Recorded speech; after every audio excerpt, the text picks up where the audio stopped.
नमस्कार दोस्तों, फिजिक्स में अपन ने पहला लेसन पढ़ लिया, उसके कुछ अपन ने न्यूमेरिकल भी करे हैं और अब अपन जो इसका नेक्स्ट जो लेसन है लेसन नंबर 2 उस पर अपन चर्चा करेंगे। तो अपन किस पर चर्चा करेंगे? लेसन नंबर 2 पर। और इस लेसन नंबर 2 का नाम क्या है? गाउस का नियम तथा इसके अनुप्रयोग। क्या है? गाउस का नियम तथा इसके अनुप्रयोग। देखिए, गाउस का नियम पढ़ने से पहले अपन बात करते हैं जो इसका सबसे पहला टॉपिक है विद्युत फ्लक्स की। किसकी बात करेंगे अपन? विद्युत फ्लक्स। देखिए, यहां पर जब अपन चुंबकत्व के बारे में पढ़ेंगे तो यहां चुंबकीय फ्लक्स भी आएगा। ठीक है। अब देखिए, विद्युत फ्लक्स क्या होता है? देखिए, विद्युत क्षेत्र को अपन क्षेत्र रेखाओं के द्वारा प्रदर्शित करते हैं। तो ये अपने पास विद्युत क्षेत्र रेखाएं हो गई। ठीक है।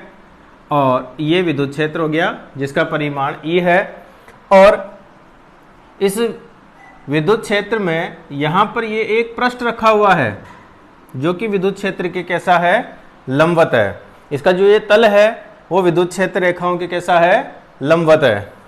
तो विद्युत क्षेत्र की परिभाषा हो जाएगी यहां पर कि विद्युत क्षेत्र में रखे किसी पृष्ठ विद्युत क्षेत्र में रखे किसी पृष्ठ के लंबवत गुजरने वाली जो विद्युत क्षेत्र रेखाओं की संख्या है। यहां पर जो ये पृष्ठ के लंबवत ये जो विद्युत क्षेत्र रेखाएं गुजर रही है, इनकी ये जो संख्या है वो संख्या क्या कहलाती है? विद्युत फ्लक्स कहलाती है। देखिए, विद्युत फ्लक्स जो होता है वो विद्युत क्षेत्र की तीव्रता या विद्युत क्षेत्र के घनत्व को प्रदर्शित भी करता है। विद्युत फ्लक्स इकाई क्षेत्रफल से जो गुजरने वाला विद्युत क्षेत्र है उसके घनत्व को भी प्रदर्शित करता है। ठीक है। कैसे प्रदर्शित करता है? अब यहां पर अपन बात करते हैं, ये जो पृष्ठ अपन को दे रखा है इस पृष्ठ का क्षेत्रफल सदिश किधर है?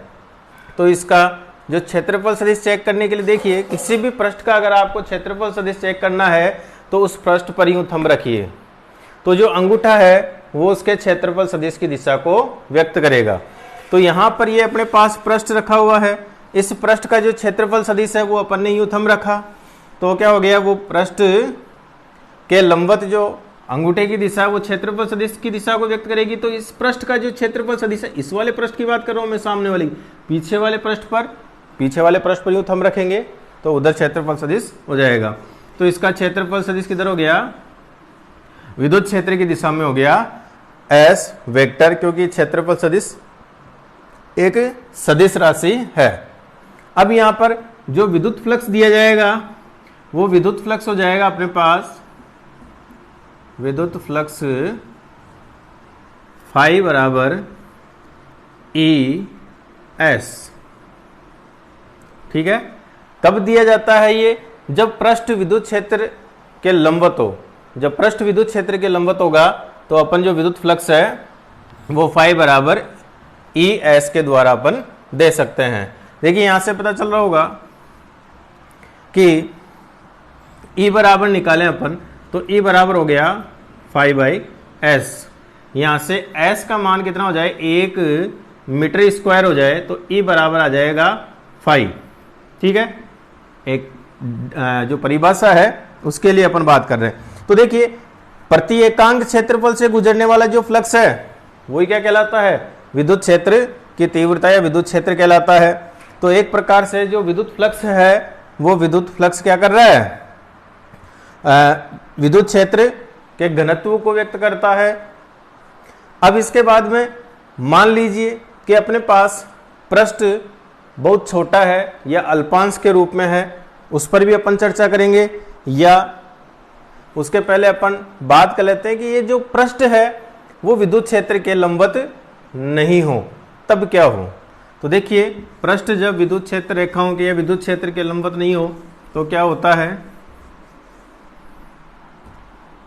देखिए, ये अपने पास विद्युत क्षेत्र है। ठीक है। ये अपने पास क्या हो गया? विद्युत क्षेत्र है। और ये अपने पास कोई पृष्ठ है, ठीक है। जैसे पता चल रहा है कि ये जो पृष्ठ है ये पृष्ठ विद्युत क्षेत्र रेखाओं के लंबवत नहीं है या विद्युत क्षेत्र के लंबवत नहीं है। तो देखिए पृष्ठ की अगर मैं बात करूं तो पृष्ठ की ये अक्ष हो गई और ये अक्ष मान लीजिए कोई भी कोण बना रही है यहां से थीटा, ठीक है।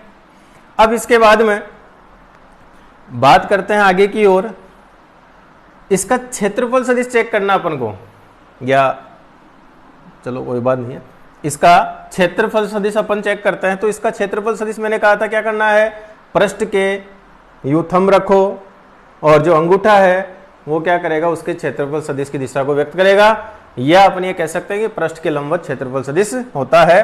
तो इसका क्षेत्रफल सदिश इस दिशा में हो जाएगा। देखिए यहां इन दोनों के बीच में जो बनने वाला कोण, देखिए यहां जो बनने वाला कोण है वो कितना हो गया, 90 डिग्री हो गया है। देखिए मान लीजिए ये जो है वो अल्फा कोण पर है। कौन से कोण पर है, अल्फा कोण पर है। कौन, क्षेत्रफल सदिश, ठीक है। अब देखिए यहां पर जो विद्युत क्षेत्र है वो विद्युत क्षेत्र इस दिशा में है और क्षेत्रफल सदिश इस दिशा में है। दोनों की जो दिशाएं हैं वो समान दिशा में नहीं है, जबकि पहले वाले कंडीशन में क्या थी, दोनों समान दिशा में थे या पृष्ठ लंबवत था। अभी लंबवत नहीं है, तो जब लंबवत नहीं है अब क्या किया जाए, देखो इस कंडीशन में अपन को क्या करना पड़ेगा, क्षेत्रफल सदिश का घटक निकालना पड़ेगा विद्युत क्षेत्र की दिशा में, ठीक है। तो क्षेत्रफल सदिश S का अगर अपन विद्युत क्षेत्र की दिशा में घटक निकालेंगे तो अपन को पता है 11वें में पढ़े हुए हैं अपन कि हमेशा जो कोण के पास वाली लाइन है वो किस में आती है, कोस थीटा में आती है, या वो घटक कोस थीटा में आता है। तो यहां से जो है क्षेत्रफल सदिश का ई की दिशा में घटक हो जाएगा S कोस अल्फा, ठीक है। घटक लंबवत भी होगा इसका, लेकिन अपन को किसकी दिशा में निकालना है, विद्युत क्षेत्र की दिशा में। विद्युत क्षेत्र की दिशा में जो घटक है उसी के बारे में अपन क्यों चर्चा कर रहे हैं, लंबवत घटक के बारे में चर्चा क्यों नहीं कर रहे हैं, इसके बारे में भी अपन बात करेंगे अभी। तो यहां पर जो फ्लक्स होगा वो फ्लक्स हो जाएगा अपने पास विद्युत फ्लक्स फाई बराबर ई एस कोस अल्फा। अब सदिशों वाले चैप्टर में अपन ने पढ़ा है ए वेक्टर डॉट बी वेक्टर बराबर होता है ए बी कोस अल्फा या ए बी कोस थीटा। तो देखिए ये वाली जो चीज है वो इस फॉर्म में लिखी हुई है, तो मैं इसको इस फॉर्म में भी लिख सकता हूं। तो फाई बराबर हो जाएगा ई वेक्टर डॉट एस वेक्टर। इस संबंध से अपन को ये पता चल रहा है कि जो फ्लक्स है वो फ्लक्स कैसी राशि है, अदिश राशि है। फ्लक्स कैसी राशि है, अदिश राशि है। कौन सा फ्लक्स, अभी अपन बात कर रहे हैं विद्युत फ्लक्स के बारे में। तो विद्युत फ्लक्स कैसी राशि है, अदिश राशि है। अब देखिए इसके बाद में मैंने ये कहा आपको कि भाई अगर कोण ये दे रखा हो अपन को थीटा, ये मान लीजिए आप, ठीक है, या अपन ये कह सकते हैं कि ये वाला कोण, ठीक है, दोनों बात एक ही है। अब देखिए ये कोण भी दिया जा सकता है, विद्युत क्षेत्र और क्षेत्रफल जो पृष्ठ है उसके बीच का कोण दिया जाएगा। ये कोण अगर थीटा है, ये वाला, ठीक है, तो ये वाला कोण भी कितना होगा, थीटा ही होगा, ठीक है। ये कोण अपने पास थीटा हो गया। और देखिए क्षेत्रफल सदिश हमेशा पृष्ठ के क्या होता है, लंबवत होता है, तो ये 90 डिग्री हो गया। ये टोटल कोण कितना हो गया, 90 डिग्री हो गया, जिसमें से ये वाला कोण कितना है, थीटा है। तो ये बाकी बचा हुआ कोण कितना होगा, 90 माइनस थीटा, ठीक है। तो अपन अल्फा की जगह क्या रख सकते हैं, 90 माइनस थीटा। तो फाई बराबर ये हो जाएगा ई एस कोस 90 माइनस थीटा। देखिए ये क्यों करा गया है।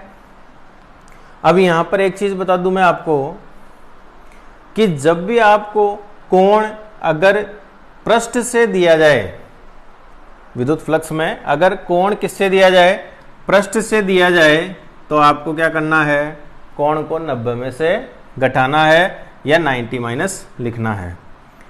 अगर कोण आपको क्षेत्रफल सदिश से दिया जाए तो डायरेक्ट कोण रखना है। इस चीज में ध्यान रखिए आप न्यूमेरिकल में।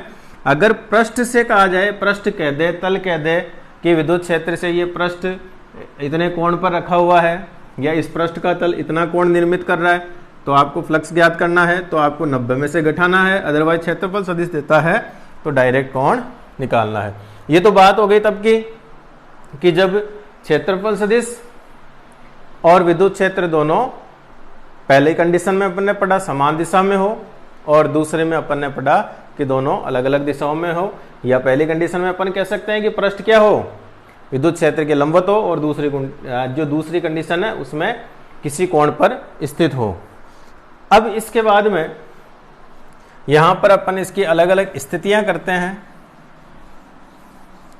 क्योंकि फ्लक्स की निर्भरता क्षेत्रफल सदिश और विद्युत क्षेत्र के बीच में निर्मित कोण है उस पे आ रही है। ठीक है, तो फाई का जो फॉर्मूला आया है वो आया है ई एस कोस ऑफ एल्फा या कोस ऑफ थीटा। ठीक है, अब देखिए सबसे पहली कंडीशन है कि थीटा इज इक्वल टू 0 हो जाए। अब यहाँ थीटा क्या है, क्षेत्रफल सदिश और विद्युत क्षेत्र के बीच का कोण है। ठीक है, तो ये अपने पास हो गया विद्युत क्षेत्र और इसका परिमाण कितना आ गया, ई आ गया। अब देखिए यहां पर थीटा इज इक्वल टू 0 है। यहां पर अगर डायरेक्ट थीटा लिखा हुआ तो इसका मतलब क्या है, क्षेत्रफल सदिश और विद्युत क्षेत्र के बीच का कोण है। तो ये पृष्ठ हो गया। और ई और एस के बीच का कोण कितना है, 0 है। 0 कोण कब होगा, जब दोनों समान दिशा में होंगे। तो ये समान दिशा में हो गया एस। ठीक है, तो फाई बराबर हो जाएगा ई एस कोस ऑफ 0 और कोस 0 की वैल्यू होती है 1, देन ये हो जाएगा phi is equal to E S. यहां पर अपन को मालूम है कि जो कोस थीटा होता है या कोस होता है फंक्शन, उस कोस फंक्शन की जो मैक्सिमम वैल्यू होती है वो कितनी होती है, +1 होती है। तो यहां पर अपन को मैक्सिमम वैल्यू मिल रही है +1, तो यहां पर फाई का मान भी कैसा होगा, अधिकतम होगा, देन फाई मैक्सिमम। ठीक है, तो अब बात करें अपन, देखो ये वाला पृष्ठ था, इस वाले पृष्ठ की अपन बात कर रहे हैं, और ये क्षेत्र रेखाएं इधर से प्रवेश करी और इधर से निर्गत हो रही है। ठीक है, तो ये वाला जो फ्लक्स अभी अपन ने जो फ्लक्स निकाला है वो इस पृष्ठ से निर्गत फ्लक्स निकाला है। तो ये फ्लक्स कौन सा हो गया, निर्गत फ्लक्स है ये। ठीक है, अब दूसरी कंडीशन की अपन बात करते हैं। तो दूसरी कंडीशन में थीटा का मान मैंने कितना लिया, 90 डिग्री। जैसे ही मैं थीटा का मान 90 डिग्री लेता हूं तो देखो ये कोण किसके बीच का है, जैसे मैंने पहले बताया ई और एस के बीच का कोण है, यानी कि ई और एस कितने डिग्री कोण पर होंगे, 90 डिग्री कोण पर होंगे। तो पहले ई बनाए एंड ये एस हो गया जो कि विद्युत क्षेत्र से कितने डिग्री कोण पर है, 90 डिग्री कोण पर है। अब यहां पर अपन पृष्ठ बना देते हैं कोई भी। तो देखो ये पृष्ठ के क्या है, ये क्षेत्रफल सदिश और ये विद्युत क्षेत्र दोनों एक दूसरे के लंबवत है, यानी कि जो पृष्ठ है वो विद्युत क्षेत्र की दिशा में हो गया। अब ये इसके समांतर है। जब ये पृष्ठ इसके समांतर है तो क्या एक भी क्षेत्र रेखा इस पृष्ठ में से गुजरेगी, नहीं गुजरेगी। और जब नहीं गुजरेगी तो फ्लक्स की परिभाषा अपन ने क्या पढ़ी है कि पृष्ठ के लंबवत, यानी कि पृष्ठ में से निर्गत या गुजरने वाली क्षेत्र रेखाओं की संख्या, यानी विद्युत क्षेत्र रेखाओं की संख्या क्या है, विद्युत फ्लक्स है। तो यहां पर जब पृष्ठ विद्युत क्षेत्र रेखाओं के समांतर हो जाएगा तो एक भी जो क्षेत्र रेखा है वो नहीं गुजरेगी और फ्लक्स का मान कितना हो जाएगा, 0 हो जाएगा। इस कारण जब अभी अपन ने पढ़ा था कि विद्युत क्षेत्र और क्षेत्रफल सदिश दोनों एक दूसरे से किसी कोण पर हो, जैसे अपन ने वहां पर अल्फा कोण लिया था, अगर किसी कोण पर हो तब, तो अपन ने एस का क्षैतिज घटक लिया था, ऊर्ध्व घटक नहीं लिया था। ऊर्ध्व घटक क्यों नहीं लिया था, क्योंकि ऊर्ध्व घटक का फ्लक्स में कोई योगदान नहीं होता है। यह आपको यहां समझ में आ गया होगा। इस कारण से इस वाले घटक को अपन ने नहीं लिया था। केवल किसको लिया था अपन ने, क्षैतिज घटक को लिया था, कोस थीटा या अल्फा वाले घटक को अपन ने लिया था यहां पर। ठीक है, अब फॉर्मूले में रखते हैं, तो फ्लक्स का फॉर्मूला हो गया phi is equal to E S cos of 90 degree, और कोस 90 की वैल्यू कितनी होती है 0, तो फ्लक्स कितना हो गया 0। यानी कि जब कोई भी पृष्ठ विद्युत क्षेत्र के समांतर होता है तो उसमें से निर्गत फ्लक्स की वैल्यू कितनी आ जाती है 0 प्राप्त होती है। अब थर्ड कंडीशन है अपने पास कि थीटा की वैल्यू 180 डिग्री हो। थीटा की वैल्यू कितनी हो 180 डिग्री हो। फाई का formula E S cos theta अपन ने लिखा है, और थर्ड कंडीशन है इसकी theta is equal to 180 degree. ठीक है, 180 डिग्री की बात कर लेते हैं भाई। देखिए ये हो गया अपने पास, ये हो गई विद्युत क्षेत्र रेखाएं, और विद्युत क्षेत्र का परिमाण हो गया E। अब इस विद्युत क्षेत्र से 180 डिग्री के कोण पर कौन है क्षेत्रफल सदिश है, तो 180 डिग्री का मतलब दोनों विपरीत दिशा में, तो विपरीत दिशा का मतलब यहीं से होता बताए एस, मुझे यही विपरीत दिशा लग रही है, और इधर मान लेते हैं अपन ई। अब यहां पर देखो पृष्ठ खींचे, तो जब पृष्ठ खींचेंगे अपन तो ये हो गया अपने पास पृष्ठ। अब ये क्षेत्रफल सदिश कौन से पृष्ठ का है, देखो दो, एक ये इधर हो गया एक इधर वाला, तो ये क्षेत्रफल सदिश इधर वाले पृष्ठ के लिए है अभी। ठीक है, वही थंब रखना है, जैसे थंब रखोगे पृष्ठ के लंबवत क्षेत्रफल सदिश ही होगा। ठीक है, तो ये इधर वाले पृष्ठ के लिए है। यहां पर कोण कितना हो गया दोनों के बीच का 180 डिग्री। यहां पर अपन फ्लक्स निकाल लेते हैं एक बार, तो फाई इज इक्वल टू आ गया ई एस कोस 180 डिग्री। जैसा अपन को मालूम है कोस 180 की वैल्यू होती है -1, तो फाई बराबर हो गया माइनस का ई एस। तो यहां से आपको पता चल रहा होगा कि फ्लक्स का मान कैसा आ गया नेगेटिव आ गया। फ्लक्स कैसा आ गया ऋणात्मक आ गया। अब फ्लक्स ऋणात्मक आ गया तो अपन इसको कैसे परिभाषित करें ऋणात्मक फ्लक्स को। देखिए यहां पर ये अपन ने पृष्ठ लिया है, और ये विद्युत क्षेत्र रेखाएं जो है वो इस पृष्ठ में प्रवेश कर रही है। ये विद्युत क्षेत्र रेखाएं इस वाले पृष्ठ में प्रवेश कर रही है, और जो अपन ने थीटा इजिकल टू 0 वाली कंडीशन पर दी थी उसमें क्षेत्र रेखाएं पृष्ठ से बाहर निकल रही थी। तो देखो जब पृष्ठ से बाहर निकल रही थी क्षेत्र रेखाएं तो फ्लक्स का मान धनात्मक आया, और जब क्षेत्र रेखाएं पृष्ठ में प्रवेश कर रही है तो फ्लक्स का मान कैसा आया है ऋणात्मक आया है। तो इससे अपन कह सकते हैं कि निर्गत फ्लक्स कैसा होता है धनात्मक होता है, और प्रवेशित फ्लक्स कैसा होता है ऋणात्मक होता है। तो अपन ने यहां पर पढ़ा विद्युत फ्लक्स की परिभाषा। तो विद्युत फ्लक्स की परिभाषा क्या हुई कि विद्युत क्षेत्र में रखे किसी पृष्ठ के लंबवत गुजरने वाली विद्युत क्षेत्र रेखाओं की संख्या क्या कहलाती है विद्युत फ्लक्स कहलाती है। विद्युत फ्लक्स कैसी राशि है अदिश राशि है। ठीक है, उसके बाद में अपन ने विद्युत फ्लक्स का फॉर्मूला निकाला कि जब पृष्ठ लंबवत हो तो ई एस अपन को फॉर्मूला मिला, और किसी कोण पर हो तो अपन को ये formula E S cos theta वाला फॉर्मूला मिला है। फिर उसके बाद में बताया अपन ने कि अगर विद्युत क्षेत्र और पृष्ठ के बीच का कोण दे रखा है तो आपको 90 में से घटाना है, और अगर क्षेत्रफल सदिश से कोण दे रखा है तो नो डाउट आपको डायरेक्ट वैल्यू रखनी है।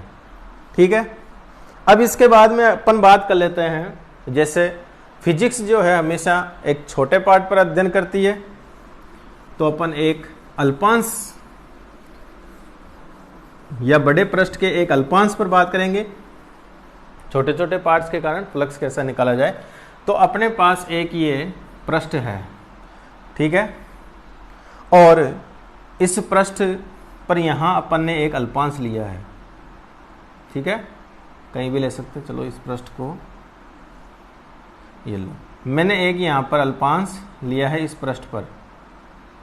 ठीक है, अब इस पृष्ठ पर मान लीजिए जो विद्युत क्षेत्र है उसकी दिशा इस अल्पांश पर, ठीक है, ऐसे खूब सारे अल्पांश होंगे, तो इस अल्पांश पर जो विद्युत क्षेत्र है वो कितना है, ई आई है। और यहाँ पर जो क्षेत्रफल सदिश है इस पृष्ठ का, वही पृष्ठ के लंबवत, वो है डेल एस आई। और दोनों के बीच का कोण कितना है, वही थीटा है। तो फिर वही चीज़ अपन बात करेंगे कि यहाँ पर भी वही कौन सा घटक निकलेगा, क्षैतिज घटक निकलेगा, ऊर्ध्व घटक का कोई योगदान नहीं होगा यहाँ पर फ्लक्स में। ठीक है, चलो आगे बढ़ते हैं अपन। तो यहाँ से जो गुजरने वाला फ्लक्स है वो हो जाएगा अपने पास E I dot del S I vector. ठीक है, चलें आगे। अब देखिए ऐसे ही अपने पास और भी इस पर अल्पांश है, खूब सारे अल्पांश है। इस पूरे पृष्ठ के कारण अगर आपको क्या निकालना है, फ्लक्स निकालना है, तो जितने भी ये जो अल्पांश है, छोटे छोटे जो अल्पांश है, इन अल्पांशों से निर्गत फ्लक्स निकालो, फिर उनका योग करो तो आपको पूरे पृष्ठ के कारण निकल जाएगा। इसके लिए अपन योग विधि का प्रयोग करते हैं। तो कुल फ्लक्स हो जाएगा समेशन ऑफ फाई आई, इसका अपन क्या कर दें, योग कर दें। ठीक है, अब देखिए समेशन ऑफ फाई आई हो गया, समेशन ऑफ फाई आई की वैल्यू रख दें तो E I dot del S I. ठीक है, अब मान लीजिए अपने पास ये जो क्षेत्रफल सदिश है वो और छोटा है और अल्प है, तो और अल्प होने पर अपन क्या लगा सकते हैं, यहाँ पर लिमिट लगा सकते हैं कि limit del S vector tends to 0 summation of E I dot del S I. ठीक है, कभी भी देखिए समेशन पर अगर लिमिट लग जाती है तो जैसे ही समेशन पे लिमिट लगती है तो उसको अपन किस में बदल देते हैं, समाकलन में बदल दिया जाता है। ठीक है, ये अल्पांश के लिए बात हो रही है, छोटे अल्पांशों के लिए तो ये हो गया ई आई, देखो पूरा योग कर दिया तो सभी विद्युत क्षेत्र जुड़ गए, तो सभी विद्युत क्षेत्रों को जो परिणामी है वो ई ले रहा हूँ मैं, और ये जो अल्पांश है उनको अपन ने ले लिया डी एस। ठीक है, सभी जो अल्पांश है। अब आप इसका क्या कर सकते हो, देखिए कभी भी अगर अल्पांश के कारण अपन को फ्लक्स निकालना है तो हो जाएगा ई डॉट डी एस। अगर उस अल्पांश के बाद में पूरे पृष्ठ से निकालना है तो क्या कर दो, उसका समाकलन कर दो, समाकलन करते ही पूरे पृष्ठ का फ्लक्स अपन को प्राप्त हो जाएगा। और इस सूत्र का जो अपन उपयोग करेंगे वो किस में किया जाएगा, गाउस के नियम के अनुप्रयोग में। ठीक है, तो ये अपन को मेन फॉर्मूला प्राप्त हो गया। तो फाई का फॉर्मूला क्या आ गया अपने पास, integration E vector dot D S vector. Formula वही है पहले वाला, कोई चेंजेस नहीं है, केवल एक अल्पांश की बात हो रही है यहाँ पर। अब एक न्यूमेरिकल करते हैं अपन, देखो इस पे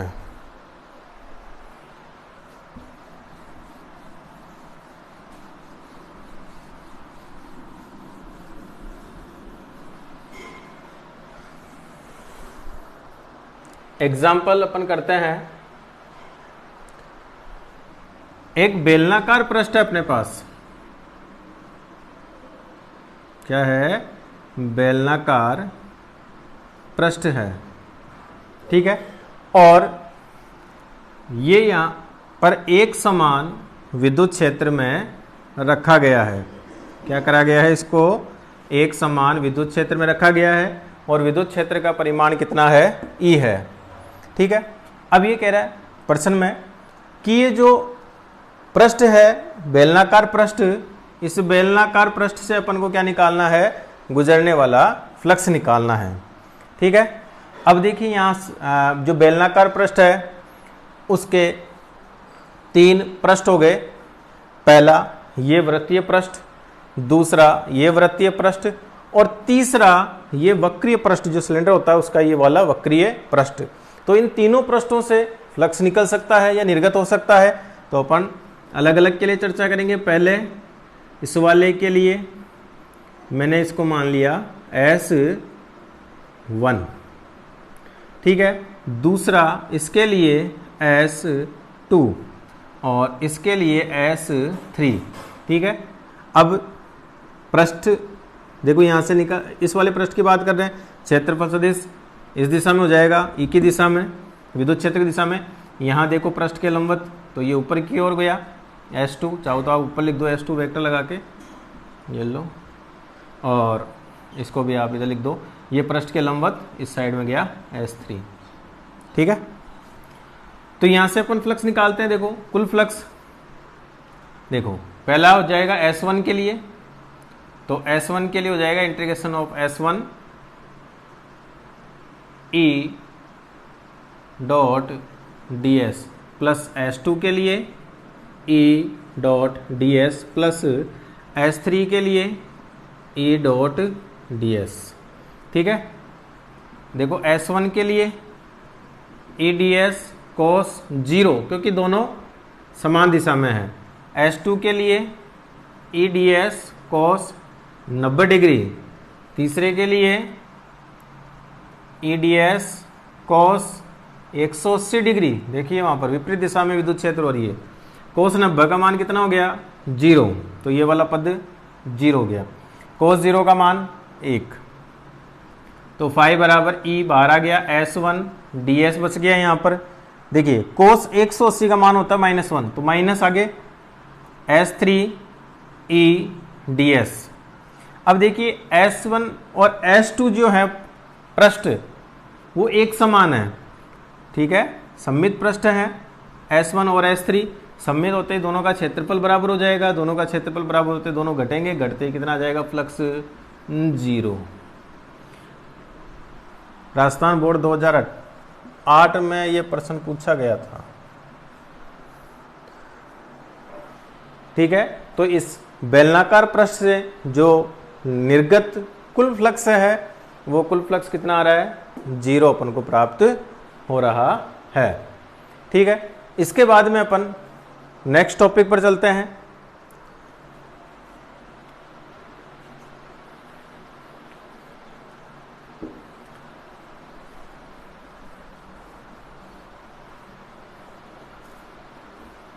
तो नेक्स्ट टॉपिक अपन गाउस का नियम ही ले लेते हैं।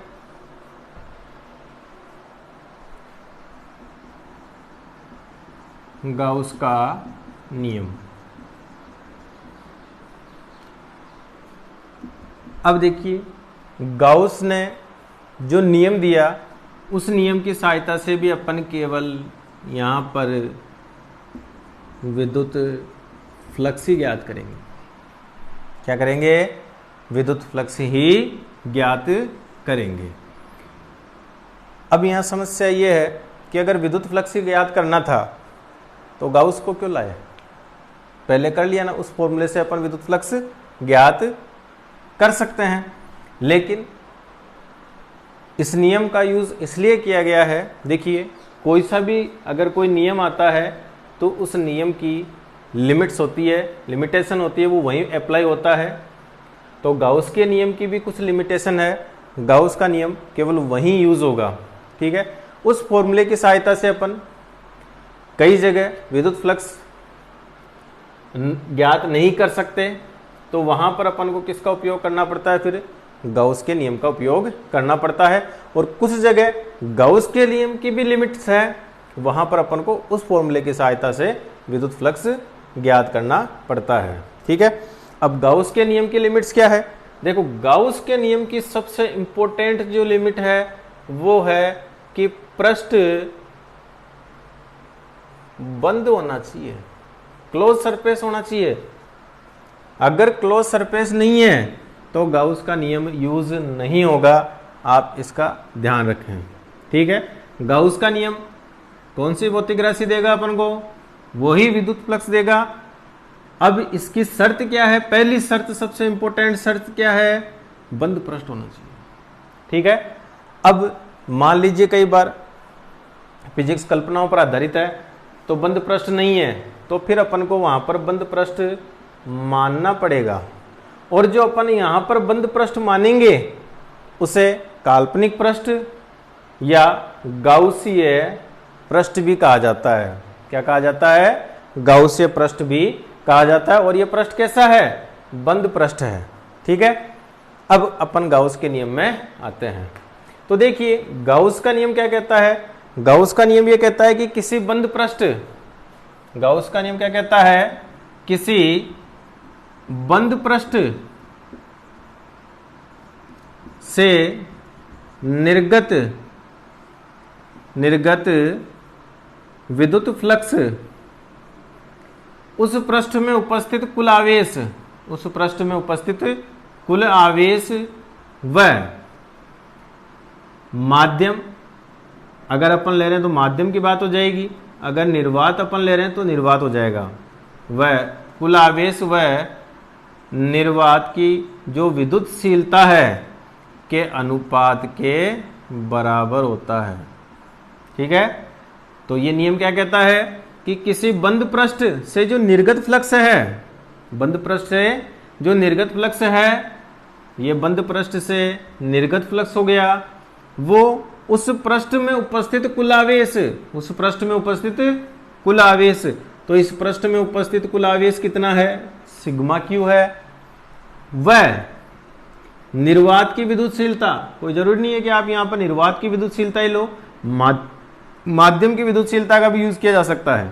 ठीक है, वह निर्वात की विद्युतशीलता एप्सिलॉन नॉट या एप्सिलॉन जीरो के अनुपात के बराबर होता है।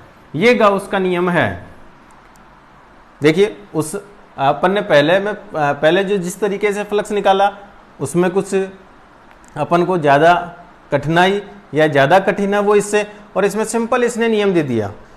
ठीक है, अगर जितने भी सिंपल या नियम है, नियम की लिमिट्स होती है, उन लिमिट्स के क्रॉस नियम अप्लाई नहीं कर सकते अपन। ठीक है, तो गाउस का नियम फिर याद कर लेना, इंपॉर्टेंट टॉपिक है ये, और हर साल यहां से प्रश्न आता ही आता है गाउस का नियम और उसके अनुप्रयोग में से, कंफर्म है, प्रश्न आता ही आता है। तो गाउस का नियम क्या कहता है कि किसी बंद पृष्ठ से निर्गत विद्युत फ्लक्स का मान उस पृष्ठ में उपस्थित कुल आवेश व निर्वात की या माध्यम की विद्युतशीलता के अनुपात के बराबर होता है। ठीक है, अब देखिए, माध्यम या निर्वात के लिए अपन ने के की वैल्यू देखी थी। माध्यम या निर्वात के लिए के की वैल्यू अपन को कितनी प्राप्त हुई थी, 1/4 पाई और एप्सिलॉन जीरो। यहां से एप्सिलॉन जीरो की वैल्यू निकाल लो भाई, तो ये आ गया 1/4 पाई के, और ये एप्सिलॉन जीरो की जो वैल्यू है वो वहां पुटअप करते हैं, तो फाई बराबर सिग्मा क्यू अपॉन 1/4 पाई के। ठीक है, ये बट्टे के बट्टे में ऊपर चली जाएगी, तो 4 पाई के और सिग्मा क्यू। ये अपन ने क्या प्राप्त कर लिया, गाउस के नियम का एक दूसरा फॉर्मूला अपन ने और प्राप्त कर लिया। हालांकि इस फॉर्मूले का कोई यूज है नहीं, ज्यादातर अपन इसी फॉर्मूले को यूज करेंगे। अब इसके बाद में बात करते हैं अपन आवेशों के वितरण, इसी के अपन लिमिट्स पढ़ते हैं। पहले कुछ सीमाएं हैं गाउस के नियम की, जिसमें से एक सीमा तो मैंने बता दी जो कि सबसे इंपॉर्टेंट है, और वो सीमा क्या है, पृष्ठ कैसा होना चाहिए, बंद होना चाहिए। ठीक है, सेकंड देखो, पृष्ठ पहला हो गया पृष्ठ बंद। ओपन सरफेस या खुले पृष्ठ के लिए कभी भी गाउस का नियम यूज नहीं होता है। दूसरा देखिए, दूसरा कि बंद पृष्ठ से जो निर्गत फ्लक्स है वो किस पर निर्भर करता है, कुल आवेश पर निर्भर करता है। किस पर निर्भर करता है, कुल आवेश पर निर्भर करता है। ऐसा नहीं कि अकेला आवेश दो आवेश रख दिया, अकेले का एक का अलग निकाल लिया, एक का अलग निकाल लिया, ऐसा नहीं होगा, वो कुल आवेश पर निर्भर करेगा। जैसे अपने पास ये एक बंद पृष्ठ है, और इस बंद पृष्ठ में एक तो प्लस का क्यू आवेश है, एक माइनस का क्यू आवेश है, और एक प्लस का 3q आवेश है। अब यहां पर अपन फ्लक्स निकालने बैठे कि भाई पहले मैं इसका अलग निकालूंगा, इसका अलग निकालूंगा, इसका अलग निकालूंगा, फिर उनको देखो फ्लक्स अदिश राशि है, ठीक है, फिर उनको जोड़ा जाए या घटाया जाए, जो भी है उससे अपन चर्चा करें। ठीक है, तो फ्लक्स निकालते हैं अपन। देखो कुल आवेश निकाल लो पहले, तो सिग्मा क्यू निकाल लो। सिग्मा क्यू क्या आएगा, देखो क्यू -q और +3q। ठीक है, इजी मेथड, आप सबका अलग अलग निकाल के जोड़ोगे वही चीज आएगी।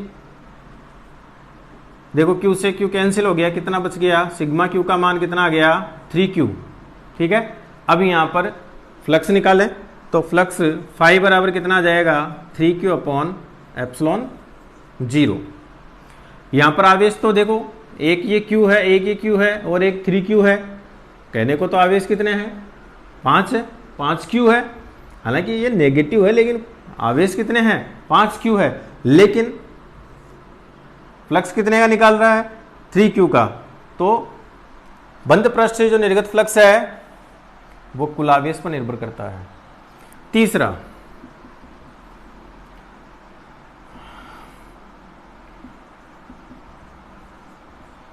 कभी भी जो विद्युत फ्लक्स है वो पृष्ठ की आकृति पर निर्भर नहीं करता है। विद्युत फ्लक्स जो है वो पृष्ठ की आकृति पर निर्भर नहीं करता है। मैंने एक ये घनाभ आकार का पृष्ठ ले लिया। ठीक है, सपोज दैट ये घनाभ है और ये गोला है। ये दो मैंने पृष्ठ लिए और इन दोनों पृष्ठों में मैंने आवेश रखे q + q और ऐसे ही इसमें भी q + q और +q आवेश रखे। ठीक है, दोनों जो पृष्ठ हैं उनकी आकृतियां अलग अलग है। इससे अगर मैं फ्लक्स निकालूं तो कुल आवेश कितना है 3q, क्योंकि सारे आवेश पॉजिटिव है, देन जुड़ेंगे 3q/ε0। यहां पर भी कुल आवेश कितना है 3q/ε0। देखिए दोनों पृष्ठों से फ्लक्स का मान कितना आ रहा है, समान आ रहा है। तो यानी कि निर्गत फ्लक्स का मान पृष्ठ की आकृति पर निर्भर नहीं करता है। चौथा, देखिए निर्गत फ्लक्स का मान आवेशों के वितरण पर निर्भर नहीं करता है। क्या नहीं करता है, बंद पृष्ठ से निर्गत विद्युत फ्लक्स का मान आवेशों के वितरण पर निर्भर नहीं करता है। ये इसकी चौथी लिमिट है। देखिए अब वितरण को चेक कर लेते हैं। देखो ये समान आकृति के पृष्ठ हैं, क्योंकि आकृति तो अपन ने हटाई दी भाई, आकृति पर निर्भर नहीं करता है, फिर भी ये समान आकृति के पृष्ठ है अपने पास। पहले वाले पृष्ठ में आवेशों का वितरण का मतलब किस प्रकार से फैले हुए हैं।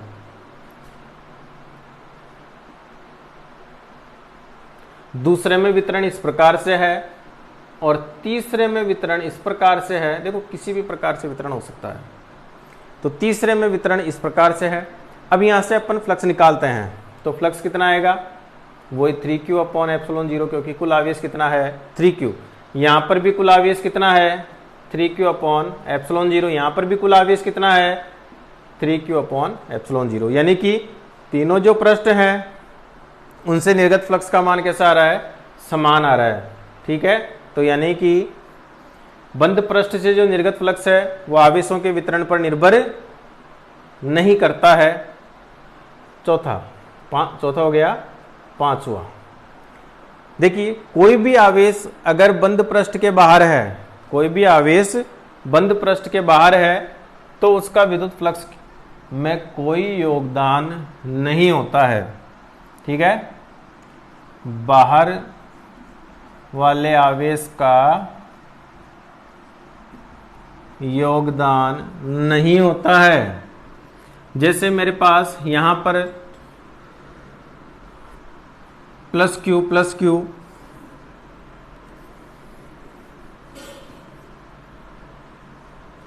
ये तीन आवेश है +q के, और यहां पर मेरे पास एक प्लस का q आवेश है, यहां पर भी प्लस का q आवेश है, और यहां पर भी प्लस का q है, यहां पर भी प्लस का q है, एक माइनस का q और है। ठीक है, तो यहां पर देखिए बंद पृष्ठ के अंदर कितने आवेश हैं 3q, तो फ्लक्स हो जाएगा 3q/ε0। यहां पर बंद पृष्ठ के अंदर आवेश कितने हैं, वही 3q, तो यहां पर भी आवेश कितना आएगा फ्लक्स कितना आएगा 3q/ε0। देखिए बंद पृष्ठ के जो बाहर आवेश है उनका फ्लक्स में योगदान नहीं होता है। बंद पृष्ठ के बाहर ये आवेश है, इनका फ्लक्स में कोई योगदान नहीं है।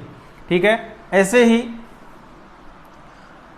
अपने पास जो लिमिट्स आई वो मिली अपन को, पहला कि पृष्ठ कैसा होना चाहिए, बंद होना चाहिए। ठीक है। अगर नहीं है तो अपन को काल्पनिक लेना पड़ेगा। अगर काल्पनिक अपन जो बंद पृष्ठ लेंगे उसे अपन क्या कहेंगे, गाउसीय पृष्ठ या गाउसियन पृष्ठ कहते हैं, ठीक है। दूसरा, विद्युत फ्लक्स का मान कुल आवेश पर निर्भर करता है, ठीक है, आपको कुल आवेश निकालना पड़ेगा। तीसरा, बंद पृष्ठ से जो निर्गत फ्लक्स है वो पृष्ठ की आकृति पर निर्भर नहीं करता है। चौथा, कि विद्युत फ्लक्स का मान आवेशों के वितरण पर निर्भर नहीं करता है। पांचवा, बाहर जो बंद पृष्ठ के बाहर आवेश है उसका फ्लक्स में कोई योगदान नहीं होता है। अब इसके बाद में और आगे बढ़ते हैं अपन और आवेशों के वितरण पर बात करते हैं। किस पर बात करते हैं अपन, आवेशों के वितरण पर बात करते हैं, ठीक है। देखिए, वितरण का मतलब होता है किस प्रकार से आवेश दिया गया है, किस प्रकार से किसी पृष्ठ पर आवेश फैला हुआ है, ठीक है। तो आवेशों के वितरण पर चलते हैं अपन।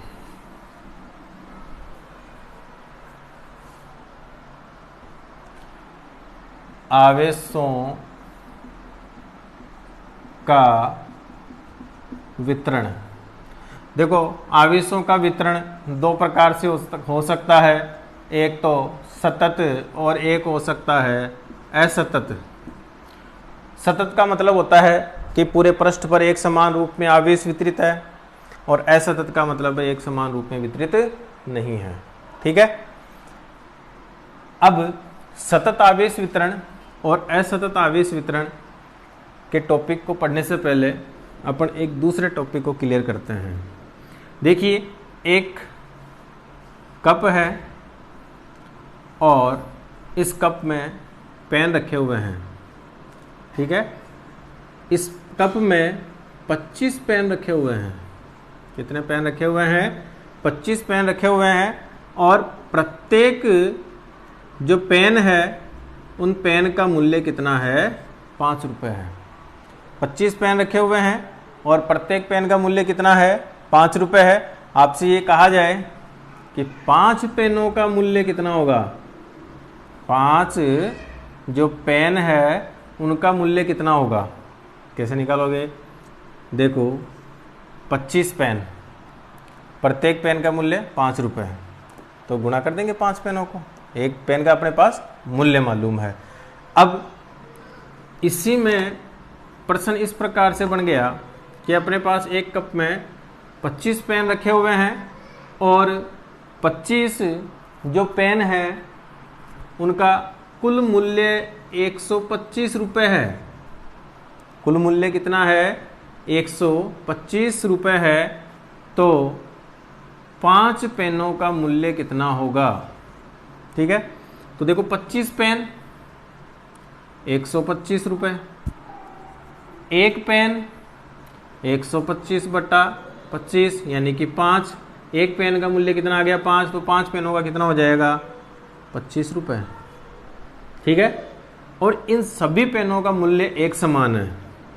अब नेक्स्ट समस्या इस प्रकार से आ गई कि इसमें 25 पेन रखे हुए हैं और उनका मूल्य 100 रुपये है, ठीक है। और इसमें कुछ पेन 20 रुपये वाले भी हैं। 25 पेन है, कुछ पेन 20 रुपये वाले भी हैं, कुछ पेन 10 रुपये वाले भी हैं, कुछ पेन 5 रुपये वाले भी हैं, कुछ पेन 3 रुपये वाले भी हैं, कुछ पेन 2 रुपये वाले भी हैं, ठीक है। आइडेंटिफाई नहीं करेंगे कितने पेन हैं, लेकिन कुछ पेन है। आपको ये कहा जाए कि 5 पेनों का मूल्य बताइए। ओवरऑल 25 पेनों का मूल्य कितना है, 100 रुपये है, जिसमें इतने इतने रुपए के पेन है, तो आप 5 पेनों का मूल्य निकाल के दे दीजिए। है क्या कोई निकाल सकता है, नहीं निकल सकता। तो यही फर्क है सतत में और असतत में। पहले वाले एग्जाम्पल में सभी पेनों का मूल्य कैसा था, एक जैसा। तो अगर एक समान रूप में आवेश का वितरण हो रखा है या फैल रखा है तो उसे कहा जाता है सतत आवेश वितरण। और अभी वाले में देखो अलग अलग मूल्य के पेन है, अपन कैलकुलेट नहीं कर सकते, तो असतत वितरण।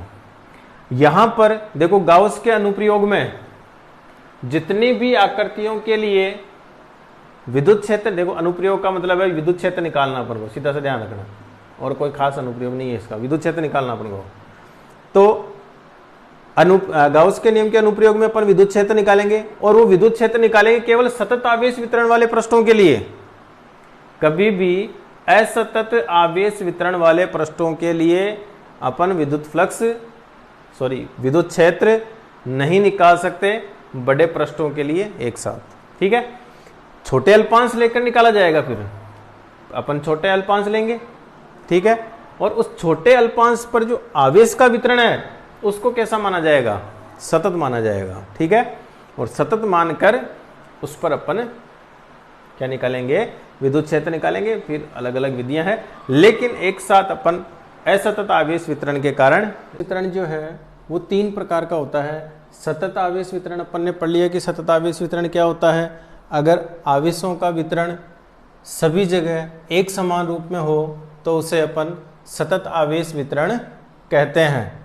ठीक है, सतत आवेश वितरण 3 प्रकार से दिया जाता है, जिसमें पहला है रेखीय सतत आवेश वितरण। रेखीय का मतलब हो गया कि जो आवेश का वितरण है वो कैसे होगा? लंबाई के रूप में होगा। किस रूप में होगा? लंबाई के रूप में होगा, या लंबाई के अनुदिश होगा। जैसे कोई तार हो गया, जैसे कोई वलय हो गई, उस वलय की परिधि पर जो आवेश का वितरण है वो रेखीय आवेश वितरण कहलाता है। तो रेखीय सतत आवेश वितरण की परिभाषा हो गई कि आवेश या आवेशों का वितरण या आवेशों का जो सतत वितरण है वो रेखीय रूप में या लंबाई के अनुदिश हो तो उसे अपन क्या कहते हैं? रेखीय सतत आवेश वितरण कहते हैं। कि सतत आवेशों का वितरण किस प्रकार में हो? लंबाई रूप में हो, रेखीय रूप में हो, तो उसे अपन क्या कहते हैं? रेखीय सतत आवेश वितरण कहते हैं। ठीक है, फॉर एग्जाम्पल मेरे पास एक ये तार है, इसको मैंने प्लस का Q आवेश दिया, और इस तार की जो लंबाई है वो कितनी है? L है। देखिए ये जो आवेश है वो इस तार की लंबाई के अनुदिश है, इस लंबाई के अनुदिश एक समान रूप में फैला हुआ है, तो इसे अपन रेखीय सतत आवेश वितरण कहेंगे। इस तार की लंबाई कितनी है? L है, और इस तार को मैंने कितना आवेश दिया है? प्लस का Q आवेश दिया है। ठीक है, तो देखिए तार की L लंबाई या कुल लंबाई L जो है, L लंबाई पर आवेश कितना है? Q है। तो एकांग लंबाई पर आवेश कितना हो जाएगा, या एक लंबाई पर आवेश कितना हो जाएगा? तो एक लंबाई पर आवेश अपने पास आ जाएगा Q/L। ये जो एक लंबाई पर जो आवेश आया है, या जो प्रति एकांग लंबाई पर जो आवेश है, इसी को अपन क्या कहते हैं? रेखीय आवेश घनत्व कहते हैं। और इसे किसके द्वारा प्रदर्शित किया जाता है? लैम्ब्डा के द्वारा प्रदर्शित किया जाता है।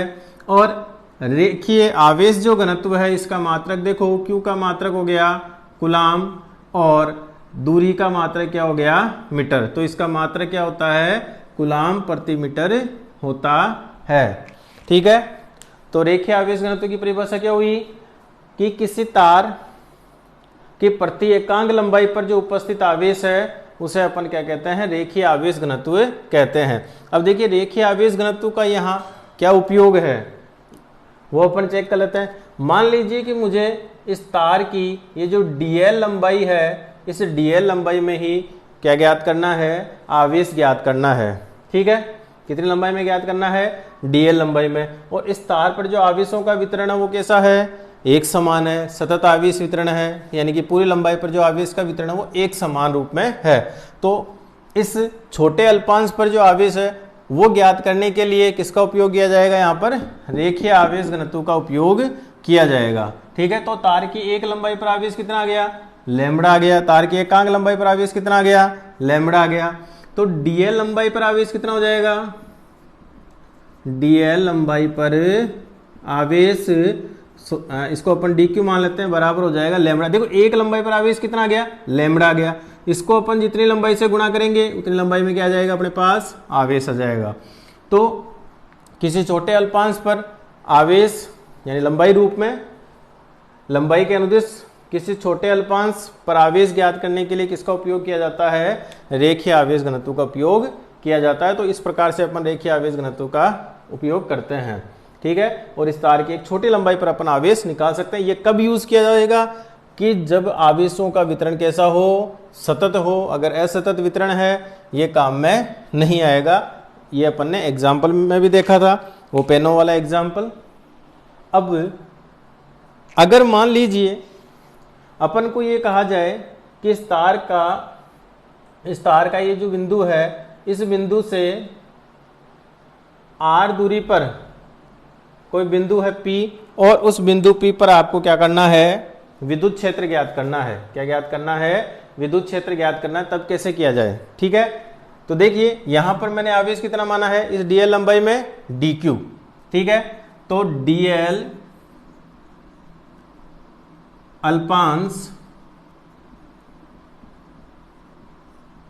के कारण P पर या बिंदु P पर विद्युत क्षेत्र, ठीक है। तो P पर विद्युत क्षेत्र हो जाएगा dE बराबर, देखो इस अल्पांश को अपन क्या मान सकते हैं? बिंदुवत आवेश मान सकते हैं, क्योंकि अल्प भाग है। तो बिंदुवत आवेश के कारण विद्युत क्षेत्र की तीव्रता कितनी होती है? KQ/r²। ये फर्स्ट चैप्टर में अपन पढ़ चुके हैं। तो यहाँ हो जाएगा Q का मतलब यहाँ पर आवेश, तो आवेश कितना है यहाँ पर? dQ बटे में दूरी का स्क्वायर, और ये सदिश रूप में हो गया r कैप। अब यहाँ से अगर अपन d को हटाते हैं तो d को हटाने की प्रक्रिया का मतलब समाकलन होना है। किसके सापेक्ष समाकलन कर रहे हैं अपन? लंबाई के लिए। टोटल लंबाई कितनी आ रही है? l k, और dq का मान कितना लिख सकते हैं अपन? लैम्बडा dl/r² और r कैप। इस प्रकार से अपन क्या करेंगे? कुल जो पूरा जो तार है, उस तार के कारण अपन क्या ज्ञात कर सकते हैं? विद्युत क्षेत्र ज्ञात कर सकते हैं। विद्युत बल भी ज्ञात किया जा सकता है, विद्युत क्षेत्र भी ज्ञात किया जा सकता है यहाँ पर, ठीक है। नेक्स्ट अपने पास है पृष्ठीय आवेश घनत्व। देखिए टॉपिक सिमिलर है, कोई अंतर नहीं आएगा, केवल विमाओं का अंतर आएगा। किसका अंतर आएगा? विमाओं का अंतर आएगा, ठीक है। पृष्ठीय सतत आवेश वितरण, पृष्ठीय सतत आवेश वितरण। अब देखिए जो आवेशों का वितरण है वो किसके रूप में होगा? पृष्ठ के रूप में होगा। किसी पृष्ठ पर अगर आवेशों का वितरण सतत रूप में हो तो उसे अपन क्या कहते हैं? पृष्ठीय सतत आवेश वितरण कहते हैं। जैसे मेरे पास एक ये पृष्ठ है और इस पृष्ठ में जो आवेशों का वितरण सतत रूप में है, ठीक है। अभी मैंने इस पृष्ठ का क्षेत्रफल कितना लिया है? a लिया है। तो a क्षेत्रफल पर आवेश मैं कितना मान रहा हूं? q मान रहा हूं। तो a क्षेत्रफल पर आवेश कितना आया है? q। तो एकांक क्षेत्रफल पर आवेश कितना हो जाएगा? एकांक क्षेत्रफल पर आवेश हो जाएगा अपने पास Q/A। ये जो एकांक क्षेत्रफल पर जो आवेश है इसे ही अपन क्या कहते हैं? पृष्ठीय आवेश घनत्व कहते हैं। इसे क्या कहेंगे अपन? पृष्ठीय आवेश घनत्व। देखिए ये भी वही सतत आवेश वितरण के कारण लागू होता है।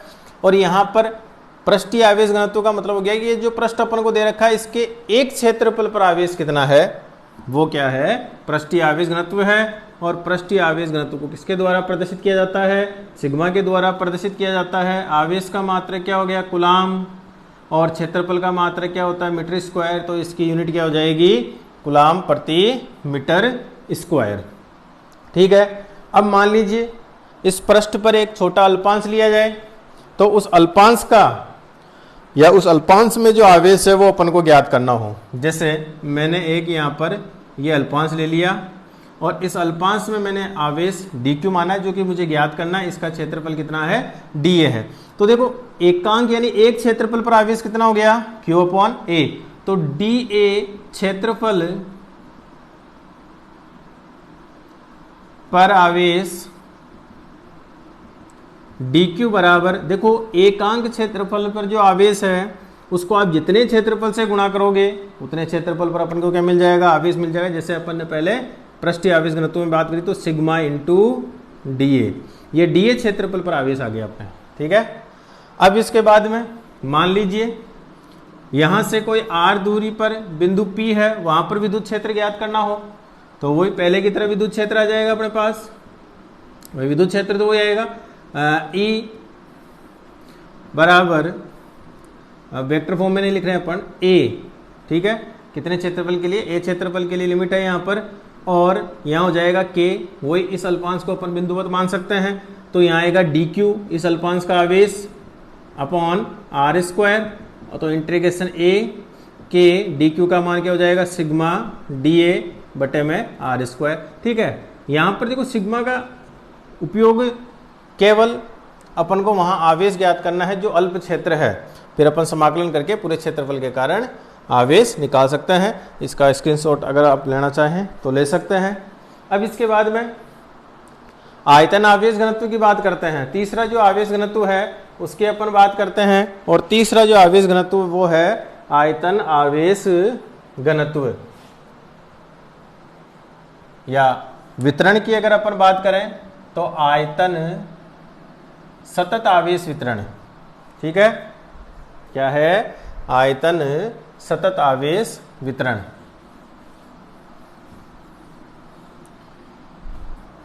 इसी को ही 3D फॉर्म में ले लीजिए।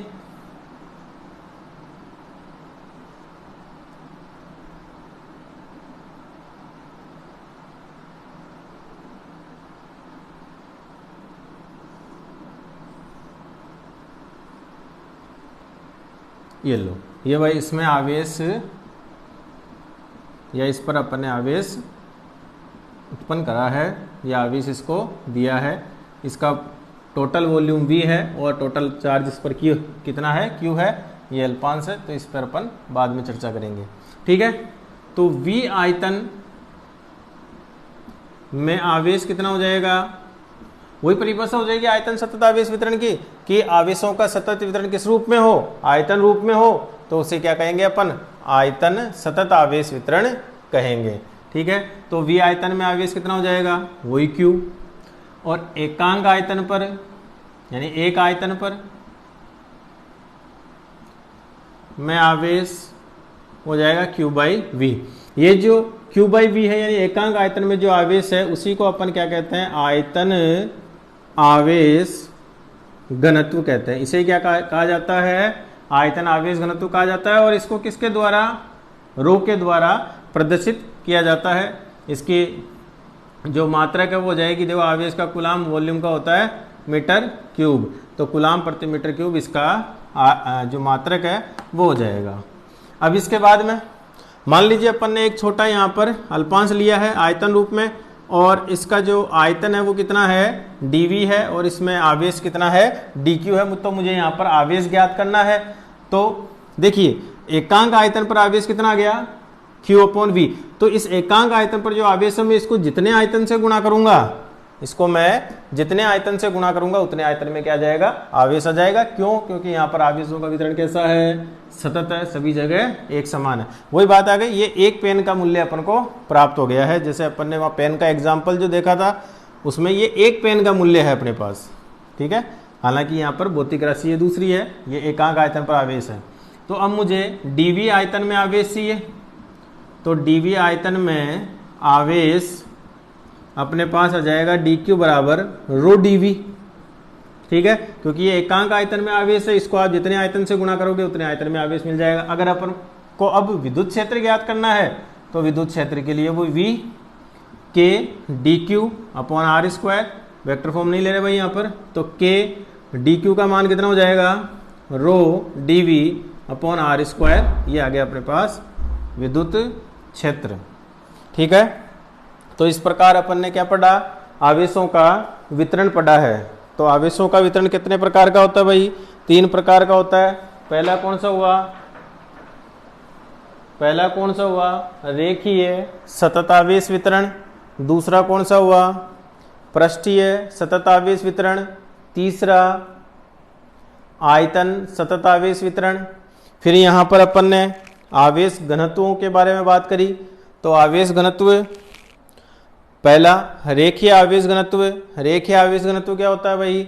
प्रति एकांक लंबाई पर उपस्थित आवेश रेखीय आवेश घनत्व का कहलाता है। पृष्ठीय आवेश घनत्व में प्रति एकांक क्षेत्रफल पर उपस्थित आवेश पृष्ठीय आवेश घनत्व होता है। आयतन आवेश घनत्व, प्रति एकांक आयतन पर उपस्थित आवेश आयतन आवेश घनत्व कहलाता है। आवेश घनत्वों का उपयोग होगा, जो आवेश घनत्वों का जो उपयोग होगा वो होगा एक छोटे अल्पांश पर आवेश ज्ञात करने में। ठीक है, नेक्स्ट टॉपिक पर अपन चर्चा करते हैं। जो नेक्स्ट टॉपिक है वो इंपॉर्टेंट टॉपिक है। नेक्स्ट टॉपिक है अपने पास गाउस के नियम की व्युत्पत्ति। देखिए गाउस का नियम यहां लिख देते हैं अपन। गाउस का नियम क्या है? फाई बराबर क्यू अपॉन एप्सिलॉन 0। इस नियम को अपन को व्युत्पन्न करना है। और किस नियम से व्युत्पन्न करना है? तो अपनी बुक में जो इसकी व्युत्पत्ति दे रखी है वो दे रखी है कूलाम के नियम से। किसके नियम से दे रखी है? कूलाम के नियम से इसकी व्युत्पत्ति अपन को करनी है। ठीक है, तो इसके लिए मैंने एक बंद पृष्ठ ले लिया। ये अपने पास एक पृष्ठ है और इस पृष्ठ पर यहाँ पर क्या लिया गया है? एक अल्पांश लिया गया है। यहाँ पर एक अल्पांश अपन ने ले लिया। ठीक है, और यहाँ पर कोई बिंदुवत आवेश है प्लस का Q। ठीक है, यहाँ से अगर अपन देखें तो यहाँ पर एक घन कोण बनेगा और घन कोण को, जो अल्प घन कोण है उसको d ओम के द्वारा रिप्रेजेंट किया जा रहा है। और इस अल्पांश की इससे जो दूरी है वो कितनी है? r है। तो जो ये बिंदुवत आवेश है, ये इस बिंदुवत आवेश के कारण जो विद्युत क्षेत्र होगा वो बाहर की ओर होगा। तो ये विद्युत क्षेत्र हो गया E वेक्टर। ठीक है, जो क्षेत्रफल सदिश होगा, अपन ने बात करी है कि क्षेत्रफल सदिश सदैव पृष्ठ के लंबवत है और दोनों के बीच का कोण कितना है? थीटा है। देखिए यहाँ पर दो रेखाओं के बीच कोण बन रहा है, तो ये तो हो गया साधारण कोण या जो कोण होता है समतल कोण। और यहाँ पर जो है ये घन कोण बन रहा है, यहाँ वाला ये 3D का कोण बन रहा है ये वाला। और ये 3D का कोण कितना है अपने पास? d ओम है। ठीक है, तो बिंदुवत आवेश के कारण जो विद्युत क्षेत्र होगा, बिंदुवत आवेश के कारण विद्युत क्षेत्र, ठीक है, तो बिंदुवत आवेश के कारण जो विद्युत क्षेत्र होगा वो कितना आएगा अपने पास? E बराबर के क्यू अपॉन आर स्क्वायर। ये आ गया अपने पास विद्युत क्षेत्र। अगर वेक्टर फॉर्म में अपन ले रहे हैं तो यहां पर ये आर कैप और ऐड कर दो। अब विद्युत फ्लक्स निकालना अपन को, तो विद्युत फ्लक्स आ जाएगा अपने पास। देखो विद्युत फ्लक्स अपना पड़ा हुआ है, तो विद्युत फ्लक्स होता है फाई बराबर या डी फाई। देखो अल्पांश है यहाँ पर, तो अल्पांश के कारण फ्लक्स पर भी यहाँ पर डी आ जाएगा। अल्प फ्लक्स होगा ये, वो हो जाएगा integration E vector dot D S vector. ठीक है, अब यहाँ से अपन यहाँ समाकलन नहीं आएगा, ई डॉट डी एस हो जाएगा। अगर इसको प्रसारित करते हैं तो हो जाएगा E D S cos of theta. यहाँ पर ई की वैल्यू पुटअप करते हैं तो ई की वैल्यू कितनी है अपने पास? के क्यू अपॉन आर स्क्वायर और D S cos theta. Right, अब यहाँ से फाई की वैल्यू निकालते हैं तो इंटीग्रेशन हो जाएगा। देखो पृष्ठ बंद है तो इसलिए समाकलन को यहाँ से बंद कर दीजिए। ये हो जाएगा के क्यू आर स्क्वायर और डी एस कोस थीटा। ठीक है, के बाहर आ जाएगा, क्यू बाहर आ जाएगा, अंदर बच गया D S cos theta upon R square. देखिए D S cos theta upon R square घन कोण है, यही घन कोण की परिभाषा है। ठीक है, देखो कोण बटा त्रिज्या साधारण कोण होता है, समतल कोण होता है, और क्षेत्रफल बटा दूरी का स्क्वायर या त्रिज्या का स्क्वायर वो क्या होता है? घन कोण होता है। ठीक है, तो यहाँ पर आ जाएगा के क्यू और यहाँ हो जाएगा घन कोण कितना अपने पास? डी ओम। और जैसे पूरे घन कोण की मैं बात करूं तो टोटल घन कोण का जो मान होता है वो कितना होता है? 4 पाई होता है। इंटीग्रेशन ऑफ डी ओम, जो डी ओम है उसकी वैल्यू कितनी आ जाएगी अपने पास? 1/4 पाई। तो के की वैल्यू होती है 1/4 पाई एप्सिलॉन 0 अगर आप निर्वात के लिए अप्लाई कर रहे हो या हवा के लिए। ये क्यू और ये यहाँ पर आ गया 4 पाई। देखो 4 पाई से 4 पाई कट गया, क्या आ गया Q अपॉन एप्सिलॉन 0 फाई का मान, जो कि गाउस का नियम है। तो अपन ने गाउस का नियम किस नियम से व्युत्पन्न करा है? कूलाम के नियम से। और कूलाम का नियम कौन सा नियम है? व्युत्क्रम वर्ग नियम है। तो गाउस का नियम का या गाउस के नियम की उत्पत्ति अपन ने कौन से नियम से करी है? व्युत्क्रम वर्ग नियम से करी है। आप इसका स्क्रीनशॉट ले लीजिए, और अगर इसमें कोई प्रॉब्लम हो तो आप कमेंट में लिखें।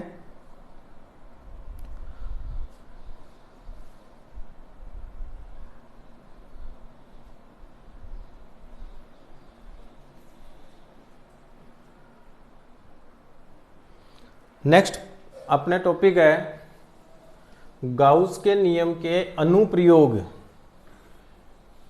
गाउस के नियम के अनुप्रयोग।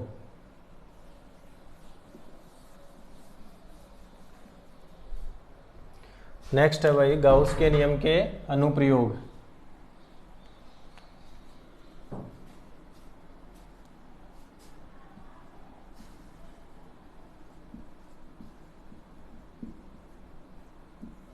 ठीक है, गाउस के नियम के अनुप्रयोग में पहला अनुप्रयोग अपन करने जा रहे हैं वो है बिंदुवत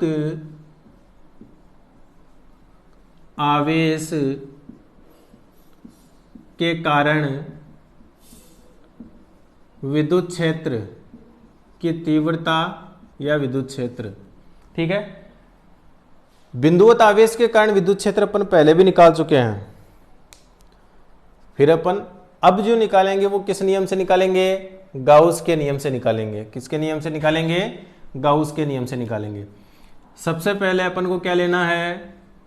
एक बिंदुवत आवेश लेना है। तो मैंने बिंदुवत आवेश ले लिया प्लस Q, और इस बिंदुवत आवेश को कहाँ रखा है? बिंदु O पर रखा गया है। कहाँ पर रखा गया है? बिंदु O पर रखा गया है। ठीक है, और इस बिंदु आवेश से अपन को R दूरी पर कोई बिंदु है। R दूरी पर क्या है? कोई बिंदु है, और उस बिंदु P पर, और वो बिंदु कौन सा है? P है। उस बिंदु P पर अपन को क्या करना है? विद्युत क्षेत्र या विद्युत क्षेत्र की तीव्रता ज्ञात करनी है। तो सबसे पहले अपन को ध्यान होना चाहिए कौन से नियम का उपयोग कर रहे हैं अपन? गाउस के नियम का उपयोग कर रहे हैं। तो गाउस के नियम के उपयोग के लिए अपन ने इसकी कुछ लिमिट्स पढ़ी थी, जिसमें सबसे पहली जो लिमिट थी वो ये थी कि पृष्ठ कैसा होना चाहिए? बंद पृष्ठ होना चाहिए। बंद पृष्ठों के लिए ही गाउस का नियम यूज होता है। तो यहाँ पर कोई पृष्ठ जैसी बात ही नहीं है। तो अपन को सबसे पहले क्या करना पड़ेगा? गाउसियन पृष्ठ या बंद पृष्ठ लेना पड़ेगा। तो मैंने इस आवेश के चारों ओर R त्रिज्या का गोलीय गाउसिय पृष्ठ ले लिया। क्या ले लिया? R त्रिज्या का गोलीय गाउसिय पृष्ठ ले लिया मैंने। ठीक है, ये गाउसियन पृष्ठ है जिसकी त्रिज्या कितनी है? R है। ठीक है, पूरे गोले के कारण एक साथ अपन फ्लक्स नहीं निकाल पाएंगे, इसलिए अपन ने क्या करा? यहाँ पर एक अल्पांश लिया। ठीक है, क्या लिया? एक अल्पांश लिया। देखो प्लस Q आवेश है, प्लस आवेश के कारण विद्युत क्षेत्र किधर होता है? बाहर की ओर होता है। तो मुझे इस बिंदु पर देखना है।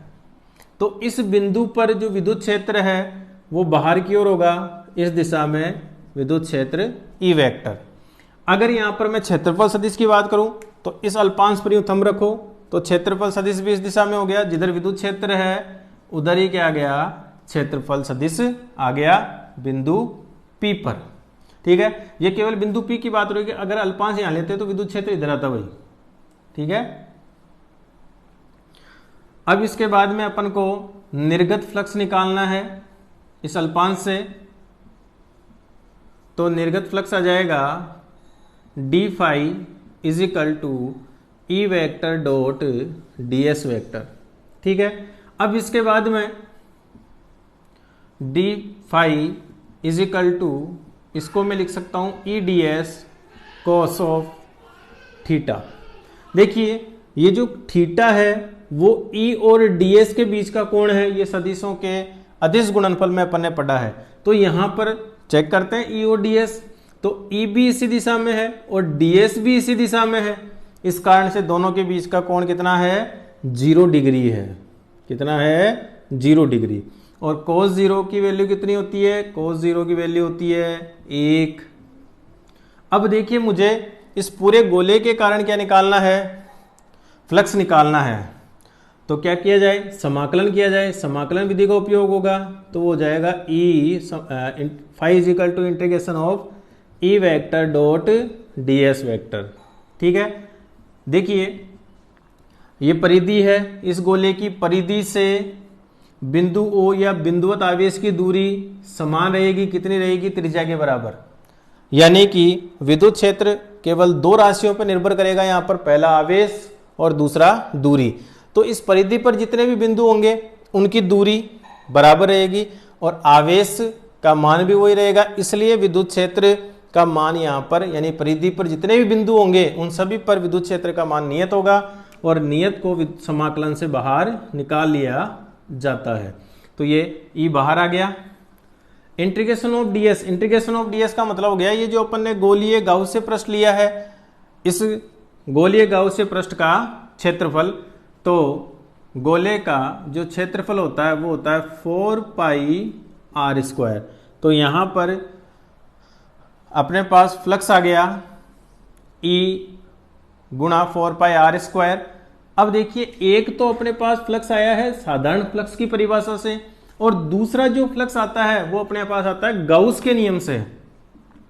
तो गाउस के नियम से भी तो अपने पास फ्लक्स आता है, क्योंकि अकेले गाउस के नियम से विद्युत क्षेत्र नहीं निकाल सकते, क्योंकि उसमें ई पद ही नहीं है। तो अपन दोनों जो फ्लक्स है उनके फॉर्मूलों का यूज करते हैं। एक तो साधारण जो अपन ने परिभाषा से पढ़ा है, और एक गाउस के नियम से जो फ्लक्स आया है, उन दोनों का अपन तुलना करते हैं, उन दोनों की, और तुलना करके अपन किसका मान निकालते हैं, यहाँ से विद्युत क्षेत्र का मान निकालते हैं। तो गाउस का नियम क्या कहता है, फाई बराबर क्यू अपॉन एप्सिलॉन 0। कौन से पृष्ठ के लिए, केवल इसी पृष्ठ के लिए, क्योंकि बंद पृष्ठ है, बंद पृष्ठ है तो यहाँ पर गाउस का नियम यूज किया जा सकता है। ठीक है, समीकरण 1 से फाई का मान उठाकर समीकरण 2 में रख दो, या सेकंड में पुटअप कर दीजिए। तो आ गया E इंटू 4 पाई r² और Q अपॉन एप्सिलॉन नॉट, ये हो गया Q upon 4 pi epsilon 0 r²। ये आ गया विद्युत क्षेत्र का परिमाण। अगर अपन को सदिश रूप में देना है तो देखो विद्युत क्षेत्र किधर है, गोले की परिधि के बाहर की ओर, यानी त्रिज्य दिशा में है, त्रिज्या के अनुदिश है। तो त्रिज्या के अनुदिश होने के कारण यहां पर सदिश रूप में अपन क्या लगा सकते हैं, इस पर आर कैप लगा सकते हैं। ये सदिश रूप में हो गया। अगर मुझे ग्राफ देखना है, ग्राफ ये निर्भरता देखनी है, तो देखो ई जो है वो दूरी के वर्ग के व्युत्क्रमानुपाती है, यानी वही व्युत्क्रम वर्ग नियम। तो यहां पर इसका जो ग्राफीय निरूपण है वो ग्राफीय निरूपण कुछ इस प्रकार से हो जाएगा, ई और इधर आर आ जाएगा। ठीक है, देखिए इसका मतलब r² का मतलब कि आवेश कैसा है, बिंदुवत, यानी सब पूरा का पूरा आवेश एक बिंदु पर केंद्रित है। तो विद्युत क्षेत्र भी किस नियम का पालन कर रहा है, व्युत्क्रम वर्ग नियम का पालन कर रहा है। आपको ध्यान रखना है, सबसे पहले साधारण तरीके से अपन को फ्लक्स निकालना है, फिर उसके बाद में गाउस का नियम यूज करना है, दोनों फ्लक्सों का कंपैरिजन करना है, तुलना करनी है, और तुलना करके अपन क्या निकालेंगे, विद्युत क्षेत्र निकालेंगे। केवल गाउस के नियम से विद्युत क्षेत्र नहीं निकल पाएगा, क्योंकि इसमें कहीं भी ई नहीं है। ठीक है, आप इसका स्क्रीनशॉट ले लीजिए।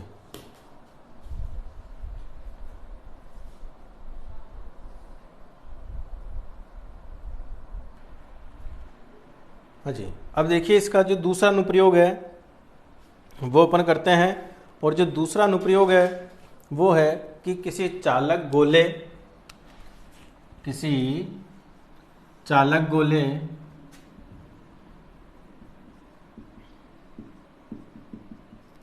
या गोलीय कोष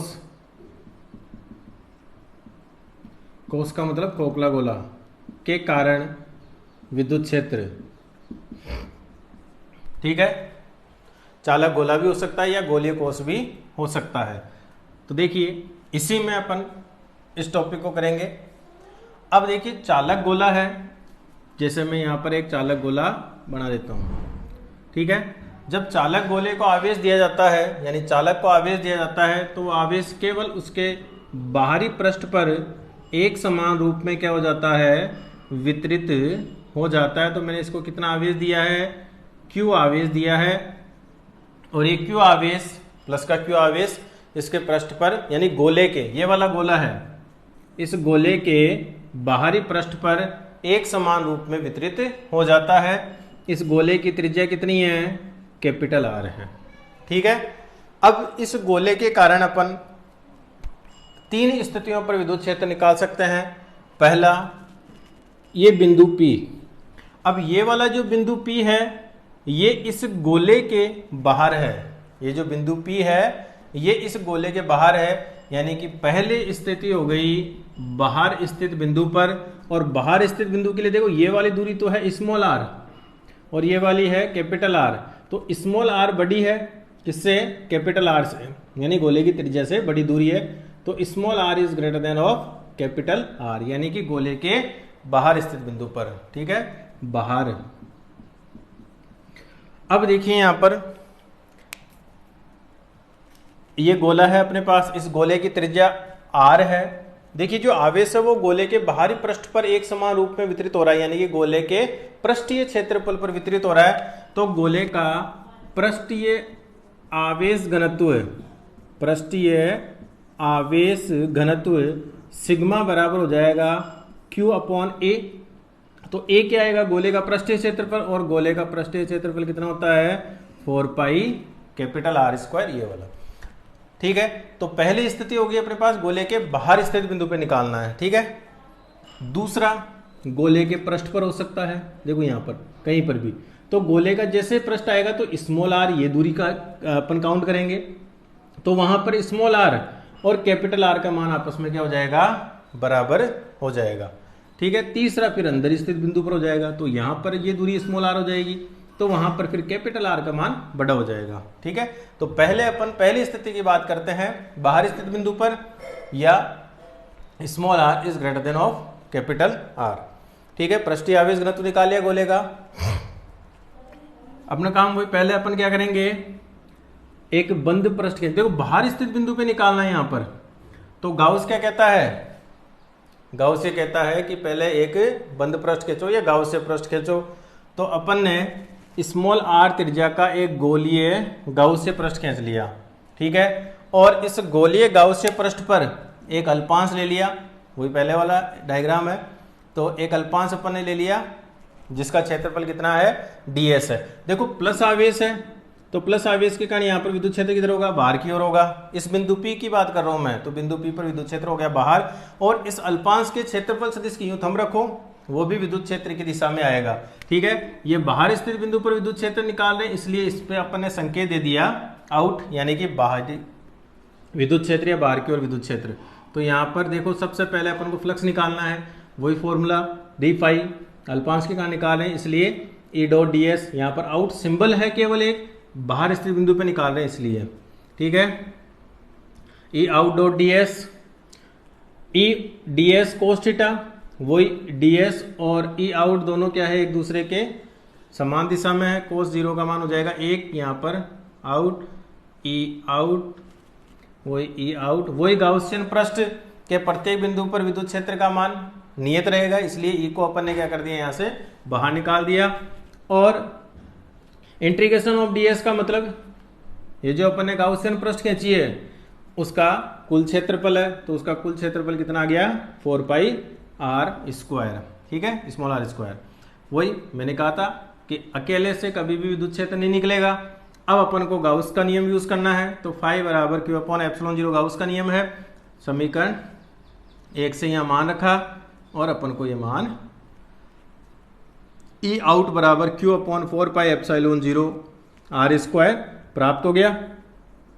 वही विद्युत क्षेत्र दूरी के वर्ग के व्युत्क्रमानुपाती है, तो ये दूरी के वर्ग के व्युत्क्रमानुपाती का ग्राफ अपन ने बना दिया। तो ये कहां पर अपन ने विद्युत क्षेत्र निकाला है, गोले के बाहर स्थित बिंदु पर विद्युत क्षेत्र निकाला है। देखिए बिंदुवत आवेश के कारण विद्युत क्षेत्र ज्ञात कर लीजिए, तो वो 3 टॉपिक में काम में आता है। पहला चालक गोले के कारण या गोलीय कोष के कारण। ठीक है, देखो गोलीय कोष यहाँ पर क्यों यूज किया गया है, या चालक गोले या गोलीय कोष में एक समान क्यों आ रहे हैं, क्योंकि जब भी अपन किसी चालक को आवेश देते हैं तो वह आवेश उसके बाहरी पृष्ठ पर जाता है। अब अगर आप गोलीय कोष यानी खोखला गोला लोगे तो भी वो उसके बाहरी पृष्ठ पर फैलेगा, अगर आप ठोस गोला लोगे तो भी उसके बाहरी पृष्ठ पर फैलेगा आवेश। ठीक है, इस कारण से चाहे ठोस गोला लीजिए चालक, चाहे गोलीय कोष लीजिए, दोनों के कारण विद्युत क्षेत्र का जो व्यंजक है वो समान प्राप्त होगा। ठीक है, तो आपको 3 टॉपिकों में ये सिमिलरिटी चलेगी। पहला बिंदुवत आवेश अगर अपन ने कर लिया तो चालक गोले के बाहर स्थित बिंदु पर गोलीय कोष के कारण, और अचालक गोले के बाहर स्थित बिंदु पर भी, अगर गोला अपन अचालक ले लें तो उसके बाहर स्थित बिंदु पर भी विद्युत क्षेत्र की तीव्रता का व्यंजक यही प्राप्त होता है, जो कि अपन अभी थोड़ी देर बाद में देखेंगे। अब इसके बाद में जो इसकी दूसरी जो स्थिति है उस पर अपन चर्चा कर लेते हैं, या यहां से अपन एक काम और कर सकते हैं। अगर आपको गोले का पृष्ठीय आवेश घनत्व दिया गया है, क्या दिया गया है, पृष्ठीय आवेश घनत्व दिया गया है, तो पृष्ठीय आवेश घनत्व के अनुसार भी आप इस व्यंजक को लिख सकते हो। तो पृष्ठीय आवेश घनत्व के अनुसार इस व्यंजक को लिखते हैं। तो देखिए यहां पर विद्युत क्षेत्र ई आउट इज इक्वल टू अपन को मिला Q अपॉन 4 पाई एप्सिलॉन 0 और R स्क्वायर।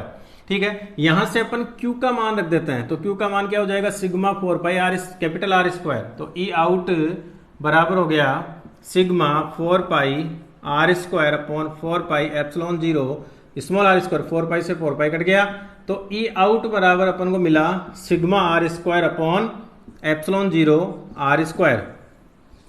ठीक है, ये किसके रूप में दिया गया है, पृष्ठीय आवेश घनत्व के रूप में। अगर मान लीजिए कोई क्वेश्चन आ जाता है जिसमें पृष्ठीय आवेश घनत्व दे रखा हो और गोले की त्रिज्या दे रखी हो, और जिस बिंदु पर अपन को विद्युत क्षेत्र ज्ञात करना है, जिस बिंदु पर अपन को विद्युत क्षेत्र ज्ञात करना है वो दूरी दे रखी हो, तब अपन इस फॉर्मूले का यूज करेंगे। अगर आवेश दे रखा है तो इस फॉर्मूले का यूज किया जाता है। सेकंड जो इसकी स्थिति है उस पर अपन चर्चा करते हैं।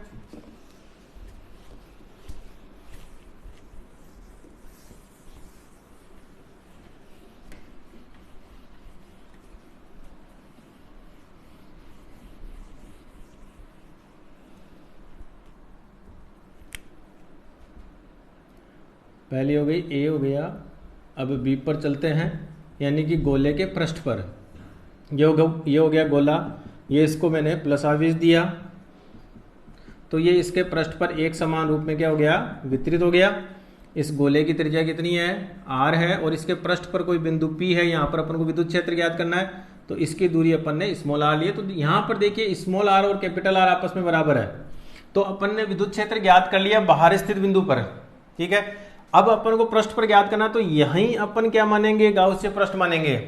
ठीक है, तो जो पहले वाला व्यंजक है वो अपन यूज कर रहे हैं यहाँ पर Q अपॉन 4 पाई एप्सिलॉन 0 और स्मॉल r स्क्वायर। देखिए पृष्ठ जब अपन बाहर कर रहे हैं तब भी पूरा आवेश काम में आ रहा है, क्योंकि आवेश गाउसियन पृष्ठ के अंदर है। यहाँ जब अपन यूज करेंगे तब भी जो आवेश है वो गाउसियन पृष्ठ के अंदर है, और जब आवेश गाउसियन पृष्ठ के अंदर होता है तो उसका फ्लक्स में योगदान होता है। तो दोनों ही समय यानी बाहर और पृष्ठ पर आवेश का योगदान होगा। तो यहाँ पर पृष्ठ के लिए अपन बात करेंगे, तो पृष्ठ के लिए स्मॉल r का मान किसके बराबर हो जाएगा, कैपिटल R के बराबर हो जाएगा। तो इस सरफेस इज इक्वल टू, देखो स्मॉल r की जगह अपन को क्या लिखना है, कैपिटल R लिखना है, तो पृष्ठ पे आ जाएगा, तो Q upon 4 pi epsilon 0 capital R square. वही Q का मान पृष्ठीय आवेश घनत्व से लिख सकते हैं अपन, 4 पाई R स्क्वायर था, तो E सरफेस, तो ये आ गया अपने पास sigma 4 pi capital R square upon 4 pi epsilon 0, 4 pi और ये R स्क्वायर, 4 पाई और R स्क्वायर से 4 पाई R स्क्वायर कट गया, सिग्मा अपॉन एप्सिलॉन नॉट। ये किसके कारण मिला अपन को, चालक गोले या गोलीय कोष के पृष्ठ पर विद्युत क्षेत्र। अब इसके बाद में थर्ड है अंदर। देखिए अंदर के लिए ये बिंदु P यहाँ के बजाय कहाँ जाएगा, यहाँ जाएगा बिंदु P। अब यहाँ पर स्मॉल r छोटा है और कैपिटल R बड़ा है, ठीक है। तो capital R is greater than of small r आ जाएगा यहाँ पर। अब यहाँ पर देखो वही गाउसिय पृष्ठ खींचना अपन को, ये गाउसिय पृष्ठ खींच दिया मैंने, ठीक है। अब यहाँ देखिए ये जो गाउसिय पृष्ठ है, जो गाउसिय पृष्ठ है, क्या उस गाउसिय पृष्ठ के अंदर आपको आवेश दिख रहा है क्या? नहीं है, गाउसिय पृष्ठ में आवेश नहीं है। जब गाउसिय पृष्ठ में आवेश नहीं है तो उसका फ्लक्स में योगदान नहीं होगा, और जब उसका फ्लक्स में योगदान नहीं होगा तो फ्लक्स जीरो आएगा। फ्लक्स जीरो आते ही विद्युत क्षेत्र कितना हो जाएगा? जीरो हो जाएगा। या अपन ये भी कह सकते हैं कि यहाँ पर कोई आवेश नहीं है तो आवेश जीरो होते ही विद्युत क्षेत्र कितना प्राप्त हो गया? जीरो प्राप्त हो गया इनसाइड, ठीक है। तो चालक गोले के बाहर विद्युत क्षेत्र ये आता है Q upon 4πε0 small r square, पृष्ठ पर आता है Q अपॉन 4πε0 r स्क्वायर, और अंदर आता है जीरो। इसका ग्राफीय निरूपण देखते हैं अपन। देखिए गोले की त्रिज्या नियत है तो पृष्ठ पर विद्युत क्षेत्र नियत रहेगा। यह आ गया E टोटल, यहां पर R है तो यहां मैं ले रहा हूं गोले का पृष्ठ, यानी स्मॉल r बराबर कैपिटल R। ये मैं ले रहा हूं गोले का केंद्र, small r is equal to zero, ठीक है। तो ये केंद्र और ये पृष्ठ, यानी कि ये गोले के कहाँ गए अपन? अंदर।